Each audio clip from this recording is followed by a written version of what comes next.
জয় রাধে। এ জগতে দু ধরনের স্বভাবজাত মানুষ বিচরণ করে। একটা হচ্ছে মাছির মতো, আর একটা হচ্ছে মৌমাছির মতো। যারা মাছির মতো স্বভাব নিয়ে বিচরণ করে তারা মাছি যেমনি শরীরের মধ্যে কোথাও বসবে না, যেখানে কেটে গেছে, পচে গেছে, ঘা হয়েছে সেখানে বসবে।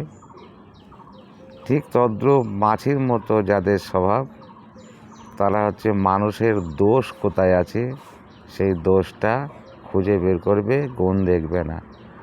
আর মৌমাছির মতো যে মানুষের স্বভাব, তারা হচ্ছে মানুষের যতই দোষ থাকুক না কেন, তার মধ্যে কোনটা গুণ আছে সেই গুণটাকেই তারা ধরবে।